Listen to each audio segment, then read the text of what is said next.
Now we move on to session number 3, our third session for the day on UHC in insurance. Requesting our chair, Mr. Jayasilan Jairaj, board and member treasurer, HIMSS Asia Pacific, to kindly come to the stage. Requesting our panelists, Mr. S.K. Garg, additional commissioner, ICT ESIC, Dr. Chandrakant Laharia, WHO, Mr. Nishant Jain, GIZ, Dr. Amitabh Gupta, CEO, Paramount TPA, to kindly come onto the stage. Good afternoon, all of you. And this will be the last session before we break for lunch. We have one more speaker who would join a couple of minutes from now. He's already there. Okay. So this is a very important topic that what India faces today, which is universal health coverage and insurance. Now, if you look at the context why this is very important. Now, India is ranked among the countries which has the highest out-of-pocket expenditure, right? And almost about 60% of the total expenditure is actually paid by the common man from his pocket. And also, if you look at almost every year, 40 million people fall into poverty line, mainly because of the constraints in terms of financials. They're not able to really pay, they're not able to afford to have the healthcare. If you look at rural perspective, almost about 30% of the rural population do not go for any medical treatment, clearly because of the financial constraints. So this is an area that it requires a lot of work. And so today what we're going to do is we're going to talk about what are the roadblocks to really achieve universal health coverage in India, and what are the different models in terms of global best practices. In fact, many countries adopted different models from a universal health coverage perspective. And we'll also talk about what is the role of the government and private.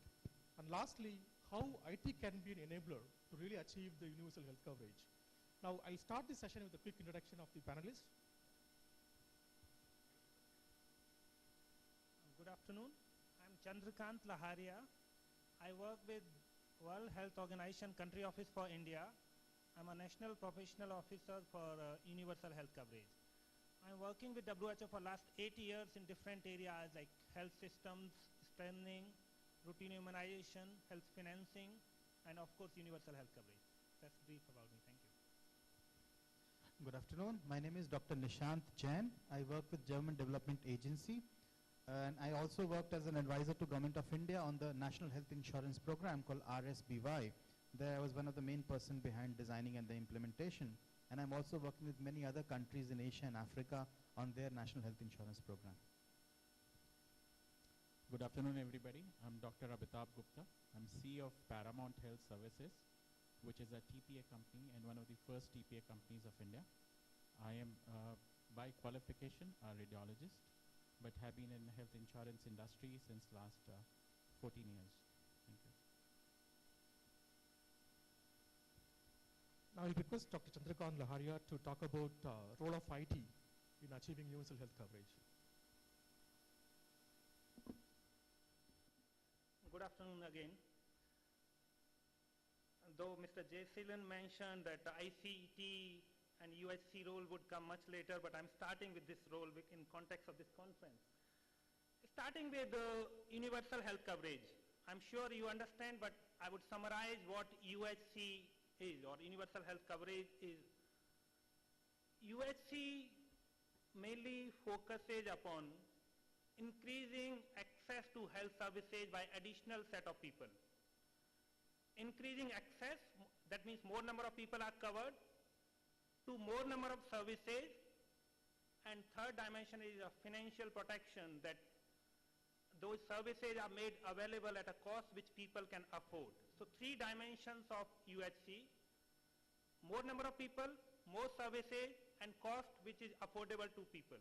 UHC doesn't mean that services should be free totally, but at the cost which they can afford. So in this context, UHC is more of a journey that whatever proportion of people are being covered in a country, more should be covered. Whatever services are available, more should be made available. And people should not be falling below poverty line, and services should not be unaffordable to them. So this is UHC in summary. In this broad context, how the ICT or information communication technology revolution could be utilized to progress toward UHC, I would summarize in my next few slides. the context is that these are really exciting times where confluence of activities are happening. The discourse on UHCs and everywhere across the globe, in India, in different names, but it's there.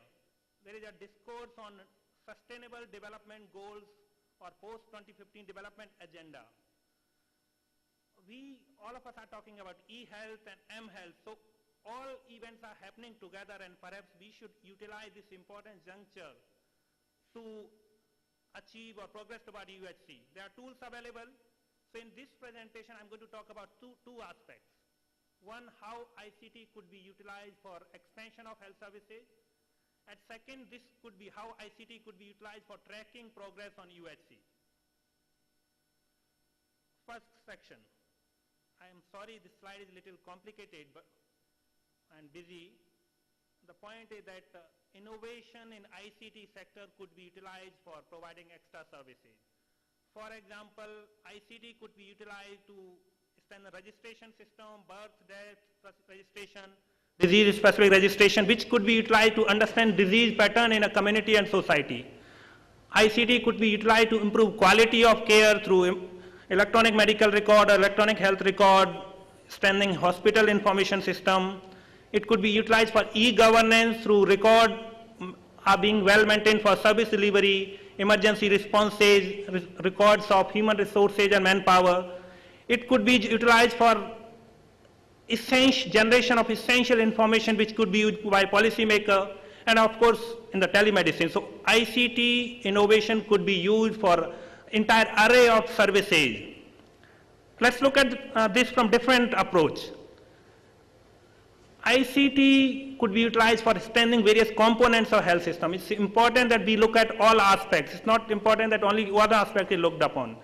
So if, for example, the common challenge in India we discuss is that inequitable distribution of human resources.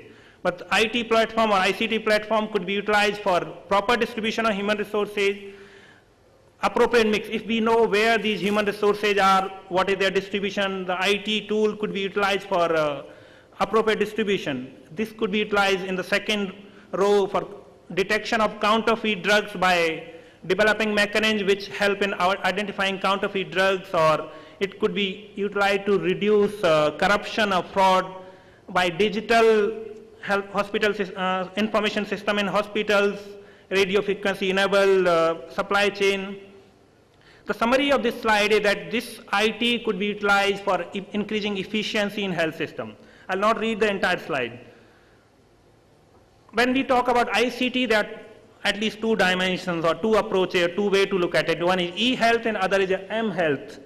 This slide more or less saying the same thing, but it's talking about that even mobile health technology could be utilized for improving accountability, supply of services, generating demand, improving quality, and by doing financial transaction electronically or by mobile can improve financial coverage. So these tools are available. What 3 slides I had shown to you indicate that these could be harmonized to increase efficiency, improve distribution of services, strengthen health system, and E-tool and M-tool could be utilized for this purpose. That's our first part. Second part of my slide is discussion is how ICT could be utilized for tracking progress, how well countries are performing or on universal health coverage. One point which I want to highlight here is that many a times some people who talk about UHC say that UHC is little vague. They say that UHC cannot be measured. So to address this challenge, the global community came together, global development sector came together, and WHO and World Bank released a framework in May 2014. The framework discussed about how UHC could be monitored, what are the measurements available, and what should be the possible targets. So that was May 2014 on the left-hand side of the slide. And then this year in June 2015, on the basis of that framework, the first global monitoring report on UHC was released. In this report, they talk that there are 3 major challenges in monitoring UHC. One is absence of reliable data. There is not enough data available either on service provision or financial protection. Second is there are not enough indicators available on quality or services received, how many people received services for what. And third challenge is that the disaggregated data is not available. So we don't know which population has received services. So these are the three major challenges. And my point here is ICT provides possible platform to address the challenges which are highlighted for measuring or progress on UHC. So lack of data or lack of reliable data, not enough measures or inequities, these are the challenges, how those could be addressed by ICT platform or tools. Here is one example of service provision. This slide shows that there are various types of services, preventive services, curative services. This is for 4 countries. The slide shows that what is the mean coverage on the bigger, I don't know which blue, deep blue, color, light blue color bar. This shows the mean coverage with preventive services. On the right hand side, slightly very lighter curative services, and then each of the specific services. If this set of data is available to the policymaker or decision makers, even to hospitals or care providers, they can target their intervention that which service need to be increased, where the policy interventions are required. ICT platform provides such opportunity to assess or gather data on such services. ICT tool could be utilized for monitoring inequities. For example, this slide shows that various preventive on the left-hand side and curative services, which populations are covered by those services. For example, if you look at the central second line, which depicts Europe and Central Asia, the poorest 20%, which is the red dot, and the richest 20%, which is a green dot, are very close. So there are very limited difference in the services availed by different sections. But in South Asia, which is the second from bottom row, there are wide gap between preventive and between rich and poor. So ICT could help in identifying populations which are not being covered. The same analysis could be done for financial protection. Global trends could be monitored through ICT. So in this context, this is my second last slide. There are now, WHO has released a global list of 100 indicators which could be comparative, data could be collected by all countries, and which would provide a baseline or information on monitoring the progress. Other thing is that in the regional office of WHO Southeast Asia, there is a regional strategy for extending e-health. This could be utilized by India for developing India national e-health strategy for the country. Finally, to conclude, the point is that there is a wide agreement and consensus that ICT has a role in achieving UHC. These specific and detailed roles are summarized by many people and can be discussed by the countries. All what is needed is that all stakeholders need to come together and optimally utilize these available platforms. Thank you very much. Thank you, Dr. Chandrakant. So clearly IT plays a very important role, right from the identification of the target population and putting the right measures in terms of coverage and also monitoring the performance. Now I'll request Mr. Nishant Jain to talk about the challenges and the coverage models.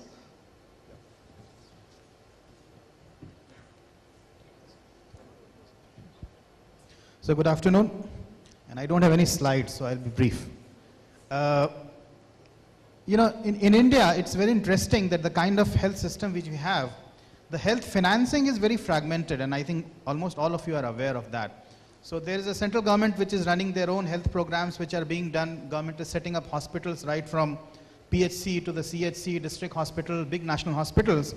At the same time, we have systems which are health insurance schemes which are being run by the government. So at the national government, there's RSBY, at the state government, they have their own insurance schemes. Then railway have their own scheme, central government employees have their own scheme. And all of these are living together with each other. I don't know very happily or not, but they're all coexisting.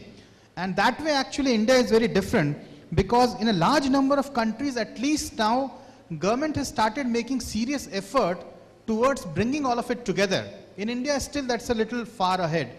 So in India till now we don't have a vision for universal health coverage in the country. There were a couple of reports, couple of committees, I was part of some of them, but till now still there is nothing where a government says that, okay, this is where from the perspective of universal health coverage, these are the steps which we will take in the next few years, this is how we want to do it. And this fragmentation is very interesting because everybody is doing what they think they have to do. But whether it reaches and whether it gets the desired result or not, that's the interesting part. In fact, let me tell you a story. There was this person who was standing and he saw there were two people. The first person will dig the hole and second will fill it. Then again they will go ahead. The first will dig the hole and second will fill it. So he asked them, what are you doing? He said, sir, this is our job. He said, what kind of job is that? One person dig the hole and second fills it. He said, no, sir, we are government servant. We get paid for that. He said, but can you explain? He said, yes. See, we are a team of 3 persons. The first person dig the hole, second put the plant, and third fills it. Now the second is absent today. So we have to understand that you can't blame them. They were doing what they were supposed to do. Now whether that gives a desired result or not, that's a totally different matter. And that's the same thing which we are seeing in India. That there are a lot of very good things which are happening in isolation, but they don't fit to the larger picture and they're not connected with each other. And that's the biggest issue which we are facing in India in universal health coverage. In terms of ICT, what we saw that there were some very good examples. For example, one of the scheme which I was fortunate to be very closely involved called RSBY, Rashtriya Swasthya Bima Yojana, where government tried to use information technology quite nicely. In fact, this is one of the very few schemes where I saw that government said that, okay, when they were designing the scheme, actually it was seen that why are we designing the scheme and what technology can be used to make things easy for people. So they said that we'll use a smart card, which is a biometric card. So every poor person family actually got a biometric card which helped them in getting the benefit at the hospital in a cashless and also in a paperless way. So that at the hospital, just the person shows the card is swiped, fingerprint is matched, then everything happens electronically and the data flows to the government electronically, and then the payment is also made electronically. So this was one platform which had a lot of potential. And in fact, later on, government also decided that can we think of storing health records on the same card? But unfortunately, nothing happened on that. But this gave a kind of confidence that if government actually wants, and if they really are serious about it, a lot of things can be done. And there is so much potential with ICT which could be leveraged for this purpose. In fact, many countries visited India to see that how the smart card was being used here. And many of them have started using the smart card in their own country, in their own national health insurance program. So that is something which is very critical, which we wanted to see. Now, another thing which I feel that with the kind of vision which the government has to take, and that's where I think that government have to be more inclusive. It can't be done only by the government. This is very clear. If the government thinks that with the government hospital, with the government provision, with the government manpower, all the healthcare service can be delivered in a very short period of time, then I don't think that's possible. All the data shows that the data which came from the government itself, actually it shows more than 60-70 people are still using private sector for outpatient, for inpatient, and then, which means that this is a huge sector which exists. Now the challenge is, how do we leverage that? How do we try to actually make use of things which are being provided by the private sector? How do we leverage the strength of the government sector which is there in stewardship, in moving a lot of things? And that's where I think the model which government can think of is where for the primary care especially, that's the backbone, and that is something which is not so strong in our country. How can government actually make the primary care very strong so that a referral system can be built in where every patient, every beneficiary who has to get a treatment passes through the system and through a referral chain, so that they don't directly just go to a tertiary care hospital for a treatment, they go through a system. And that's where the insurance model can come in, that the moment you need hospitalization, how can you use insurance? And all these government schemes which are there, can they be tied up? All the private sector insurance which is already existing, which is also growing, can that be tied up with the referral system? So this is some kind of model which I think can be very useful in Indian scenario, but it's easier said than done. There are so many different interests, there are so many, when we say government, it's not one entity. Within government, there are different ministries. Within ministry, there are different departments. So it's not so easy. But I think that the time is coming now where government has to take a decision. In many countries, for example, they have a thing called health technology assessment, which is a huge thing. Any new technology which comes in healthcare shall that be used in the government system? Shall that be used in the country? And shall the country pay for that? What is the cost-benefit analysis of that technology? And many countries have done tremendous work in that. In India also recently some work has started on HTA, Health Technology Assessment, and I think that will be another very important tool for the government to actually see how technology can be linked. And I was seeing such excellent presentations since morning, and there's so many new interesting business models which have come up, technologies which have come up or which were already there, I was not aware of them, and they can be leveraged very nicely by the government. They can be leveraged in such a way that, you know, that they can provide the backbone for many of the things which government is trying to do, and there's no sense in reinventing the wheel, which we are seeing many times which are happening in India. And I hope that the government and the private sector will come together, and a vision for UHC will be created in the country which can actually take the country forward. Thank you.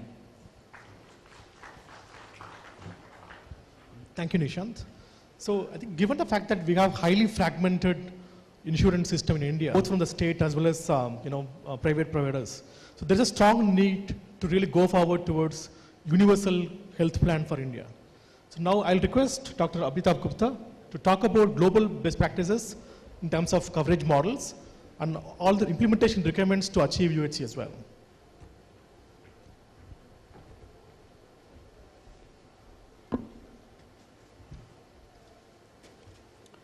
Hi, good afternoon. Nishant, you are absolutely right. I think India is a very complex country, and all these schemes somehow seem to coexist together without any interference from anybody. Right. Healthcare today, as mentioned by my colleagues, is not just about cost, access, and quality. Now, there's a fourth dimension to it, and which is the protection, and this is the financial protection which I'm talking about. Let us know about some of the, where's the cursor? Let us look at some of the existing models of healthcare across the globe and adopted by different countries. The first one is the beverage model. It is financed and provided by the government through a tax mechanism. Here I'm trying to talk about what kind of shape and form our universal health coverage can take, and so we need to know a bit in detail as to how it's followed globally. It's of course not for profit. Primary care physicians, they act as gatekeepers, as Nishant was talking about, and this is what insurance requirements are as of today. Full access to all, regardless of ability to pay. We are talking about equitable healthcare to all. Low cost per capita, as the government is the sole player controlling the charges of the doctor, is used at Great Britain, UK, Denmark, Finland, Spain, Sweden, Norway, and other countries. The another model is called Bismarck model. This uses an insurance mechanism, and insurance is sometimes referred to as sickness funds. It's financed jointly by employers and employees through a payroll deduction. So it's contributory. It's of course not for profit and covers everybody. Doctors and hospitals here are more private than of government. There are tight regulations, and the government has an absolute control over these schemes, used at Germany, France, Belgium, Netherlands, Japan, and other countries. Then we have the national health insurance model, which is basically a combination of both the models. And it's basically, the program is run by the government and is funded by citizens. There is no financial motive here to deny claims. It's not for profit. The single player has considerable power to negotiate cheap market prices. In fact, in Canada, they have been able to reduce the prices of drugs to a very large extent. The universal insurance programs are of course cheaper and simpler than programs which are meant for profit. The lacunas are that they control the cost by limiting the medical services which they pay for, and the waiting periods are pretty high, followed at Canada, Taiwan, South Korea. This is the model, which is the out-of-pocket model. Currently, we are trying to see if we can come out with a universal health scheme. This followed in about 160 countries out of 200, and basically in the developing countries. These countries mostly lack an organized structure of or financial resources. The rich is able to get proper medical care, while poor are deprived of tertiary care, medical care, or depends on where they are. Now, this is followed at Africa, India, China, and South America. The United States health model is the most complex and is basically a mixture of many schemes and many models and various systems. So if I look at healthcare spends today across the world, the United States is highest with about 17% of healthcare on percentage of healthcare expenditure, which is the GDP. India is only at 4%. These are the World Bank statistics. A lot of European countries have also significantly higher percentage of GDP expenditure on health. So India ranks today amongst the bottom 5 nations in the world if we talk about public health spending, and which is today only 20% of the GDP which I talked about is the spent by the government. Of course, they are talking about that in the 12th plan, they will go up to 2.5% of the GDP, but this remains to be seen. As per WHO standards, we are really far lacking behind as far as hospital bed density is concerned. Why I'm talking about all this is because once we have UHC in some form or the other, we will require a lot of hospitals, we will require a lot of medical professionals across India to cater to this huge demand which would come up. This is the population across India as of today. We see about 28-29% of the population is below 15 years. The next bracket, 15 to 24, is about 18% of the population. 25 to 54 is about 40.60%. Now in insurance, we've seen that basically most of the healthcare is required between 45 to 55 age group. And 65 years and above is about 5.8%. But what we see here is that by 2026, 17 crore of our population would be above 60 years of age. And why I'm again trying to show you these statistics is that the age group is increasing, the population is aging, and there's an increased burden of chronic diseases, which primarily means that a financial protection is required, and therefore not everybody actually would have access to care because of financial restraints. But here is a huge demand for universal health coverage. Today about 70 or 80% of our spends are out of pocket due to inadequate financing of healthcare. The healthcare in itself is very highly fragmented. We don't have a regulatory body today over providers. A certain percentage of our population falls below poverty line, or they have to borrow money for financing their healthcare needs. And this is a huge percentage, or at least in numbers. A majority of our population today still lives in rural areas. Somebody was talking about or showing statistics, and which was about 60% of our population still in rural areas. And look at the kind of treatment they get. It's basically, more of it is traditional or some unrecognized forms of treatment which are available at those places. So the insurance network today, as of today, is that non-life insurance company, which also sell healthcare or health insurance policies, are about 24. We have life insurers, which are about 24 again. They sell health by way of riders. We have 4 health insurance companies which sell only health. And we have 30 TPAs across India to cater to all the requirements of the entire population, which is covered through various health insurance schemes. Now, if I look at the kind of population which is covered through all these schemes is that CGHS, we have about 0.4 crores. ESIC, we have about 6 crores. State government funded schemes are about 11 crores. We have 14 crore of our population insured through RSBY, which Nishant was talking about. And we have commercial, retail, and group, which is the insurance part of it, is about 6.4 crores. So about 30% of our population is currently insured. But then what happens to the rest of, okay, I'm being shown that I think I'm out of time. So these are the various schemes which are currently in India: ESIC, CGHS, corporate schemes as far as the organized sector is concerned. For an unorganized sector, we have insurance schemes run by various insurance companies. We have UHIC, which was launched way back in 2003, which was 1 rupee a day scheme. We have self-funded groups and a lot of state schemes like Rajiv Arogya Shri. We have Tamil Nadu scheme. We have a lot of others. The vision for universal health coverage is that entitlement to every citizen, guaranteed access, both primary and inpatient care, and the choice of facility. That's the vision.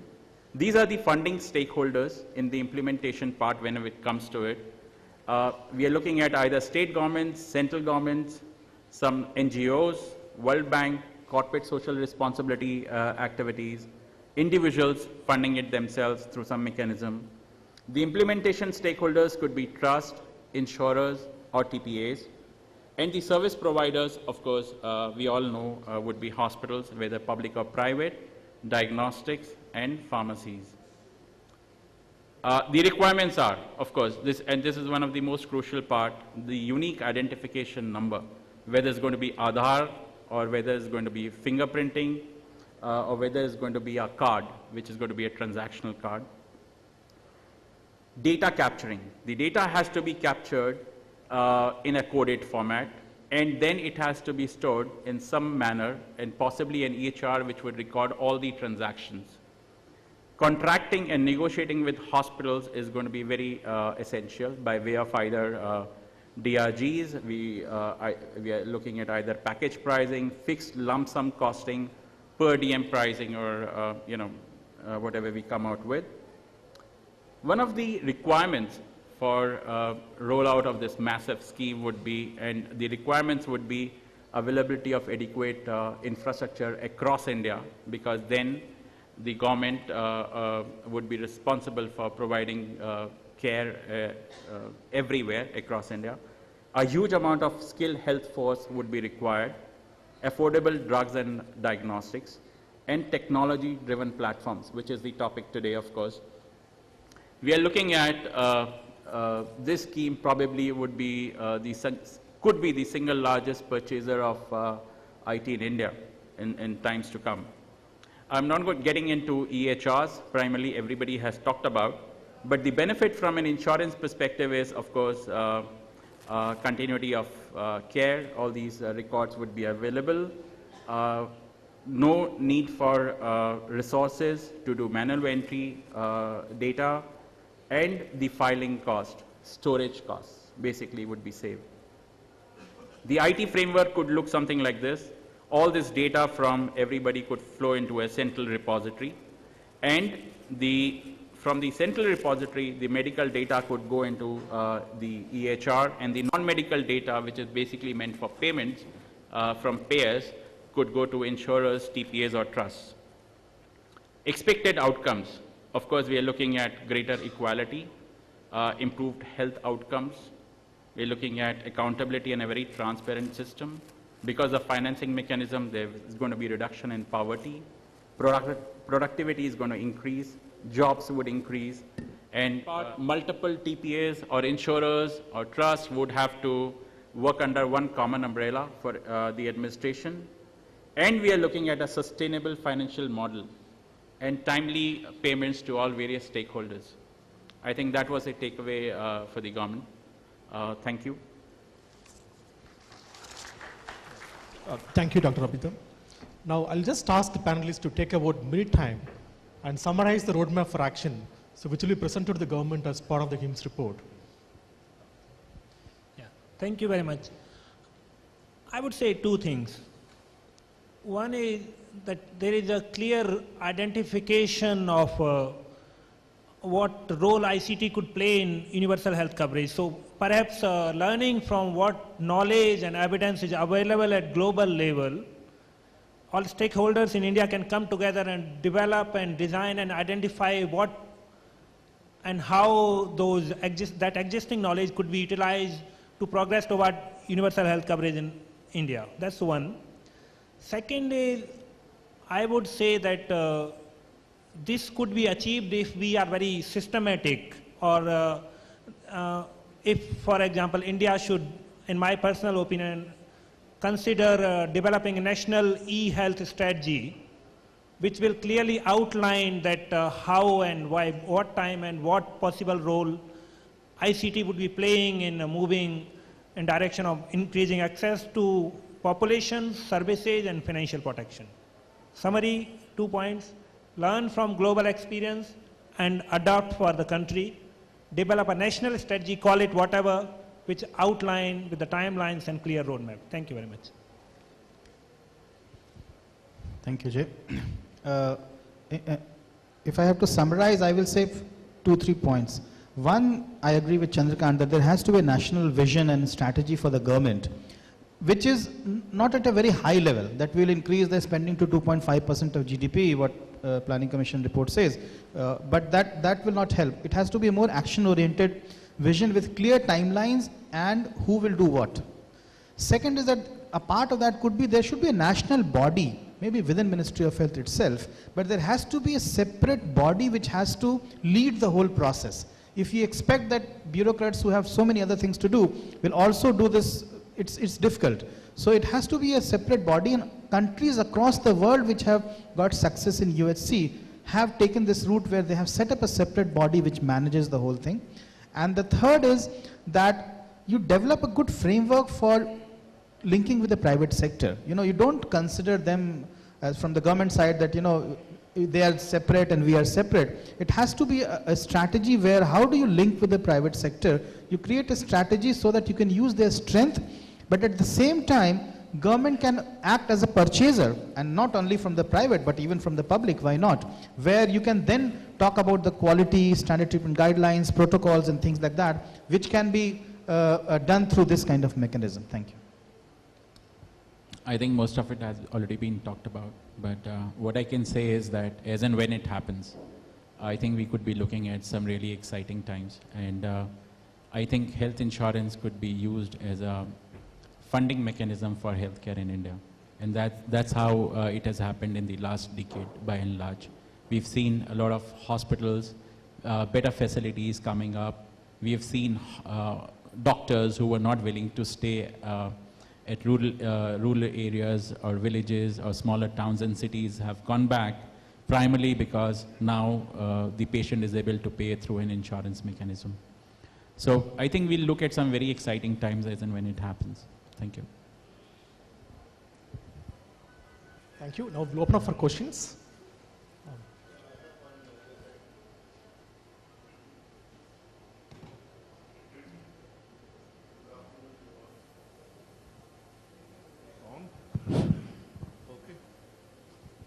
I'm Dr. Sanjeev Sood from Institute of Liver and Biliary Sciences. All the three panelists have used the term universal health coverage, whereas the objective is universal health care.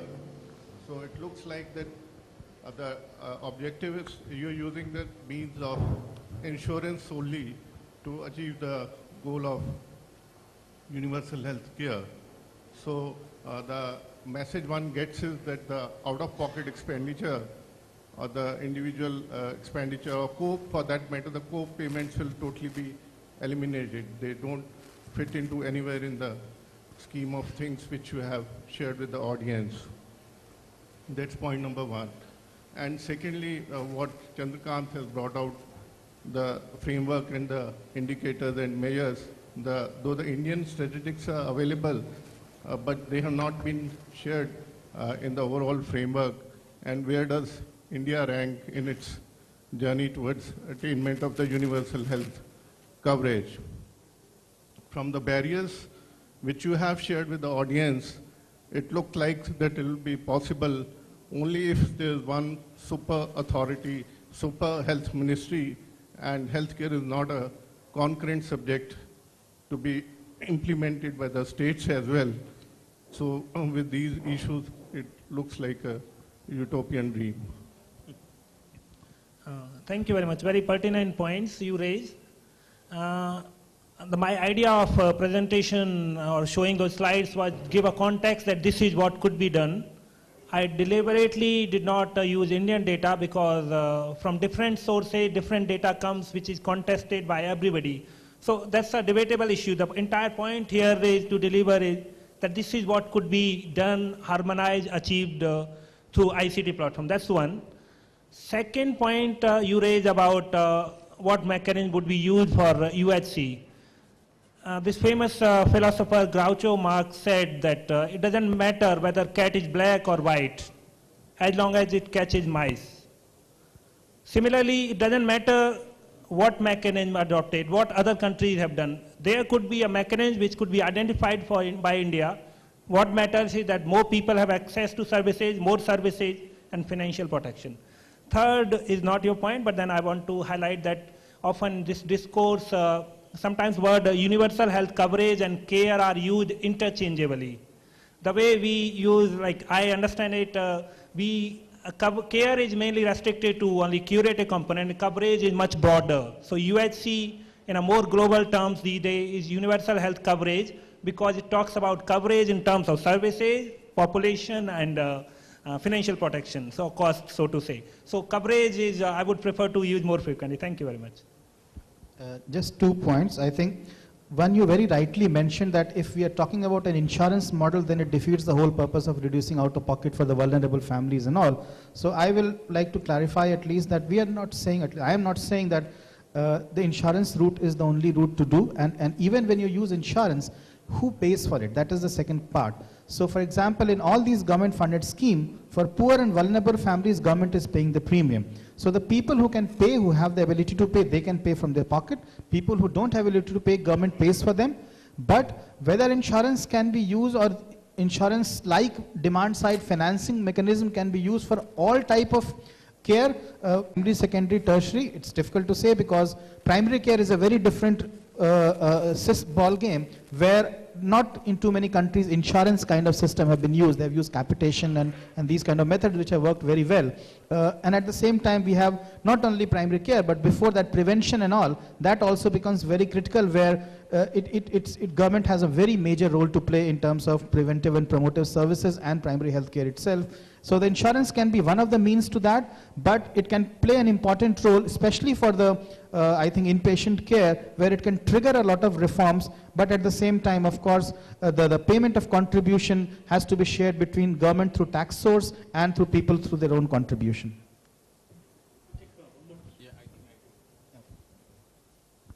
Any Hello, questions? my question is to Dr. Abitab. As in the India, the TPAs are not tightly integrated with the EHR and all the like that, as far as the claim processing is concerned like that. So how TPAs are prepared to make them paperless claim processing by using the US standards like HIPAA transactions and all the like that. So how we are getting TPAs implemented for that? I understand that we are lagging behind as far as technology is concerned in insurance sector. However, it is not because of lack of will at our end or lack of IT systems at our end. It's basically the system as a whole. The insurers still want physical copies to audit. What do? We would want, ideally, to reduce our manpower, resources, time, money, everything. We would want an electronic data to flow in from the hospital itself. We probably would look at integration of our IT systems with the hospitals.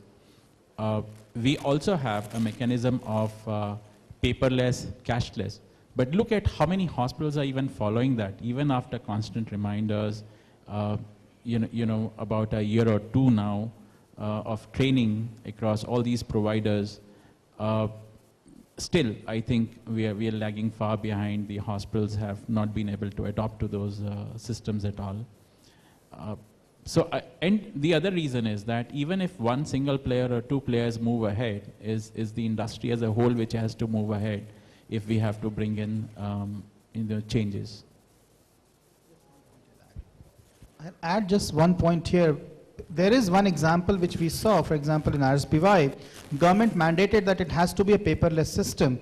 So at least in around 8 to 10,000 hospitals which are part of that, they are sending electronic data without any papers, and insurance companies and TPAs in most of the cases are settling claim electronically. So it's possible, but as he rightly said by Amitabh, it can't be done by one or two insurance companies and all. If as a system it has to be decided, a critical mass has to be reached so that the providers also have to do this kind of, take this kind of approach.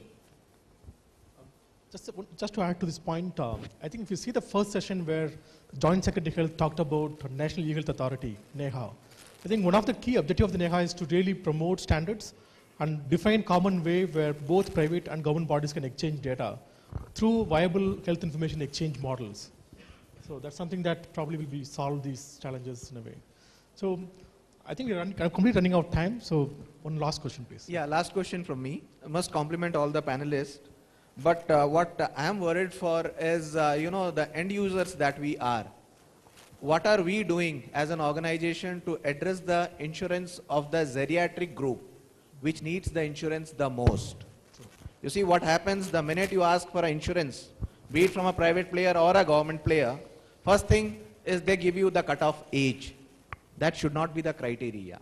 What I feel when we are submitting, the document to the government, in fact, this privileged group should be given that only if companies are handling this group, will they be allowed to get into the healthier segment. What's your take on it, panelists? One that I completely agree with you that this is one segment which is in a way excluded from the health insurance kind of system. And if the if the premiums either are very, very high or you are not at all, you are getting the insurance. In the government schemes, at least which I know of, there is no age bar. So anybody who is there, who is part of the family can be enrolled. For example, I know only RSBY data. So in RSBY data, roughly 22% of people who are enrolled are age 46 and above. But 44% of claims have gone to people who are 46 age and above. So this is data which I just saw for day before yesterday for some other reason, so I remember. Don't think that I remember all the data of the scheme. This is one part. And I think I heard recently that Ministry of Finance is also talking about bringing a new health insurance scheme only for the older people. They are talking about it. But I think that it needs a more holistic approach from the government than just saying, oh, let's give insurance to older people, find some way to do it. It needs a much more holistic approach because a lot of cost is spent after a certain age in the treatment of the people, and then how that cost is met, whether insurance is the best way or whether bringing an insurance only for poor, only for old people is the best way. I think we need more thought from the government side also on this. I'll try and answer your question in a slightly different manner. See, historically, why people used to buy insurance? People used to think, I'm not going to fall sick. Why should I need an insurance? And insurance was primarily purchased by those people who were approaching their late 50s because they thought it's time that I need it. Now, insurance companies and all, when they analyze their data, they realize this. And they came out, the original Mediclaim policy which was there was up till about 75, 80 years. But then the products which came out later in, during last decade tried to do away or restrict the late entrants, I would say. Not the old age people, but the late entrants. So insurance would not restrict people, but would like to discourage people entering at a very late stage when they really require it. And the principle of insurance gets defeated there, primarily. So it's about pooling of resources and basically paying off claims from there. We also tried to tell various insurance companies that why don't you have a sliding scale of premium, whereby depending on how many number of years a person has been insured, the premium would actually go down and not increase, as compared to what a new entrant would pay at the same age. So there has to be some financial, I think that's happening or has happened. I think in summary, if you look at, I think there's a strong need, and also time is right for the government to roll out universal health coverage plan. With that, I will end up the session. Thank you so much for the panelists and audience as well.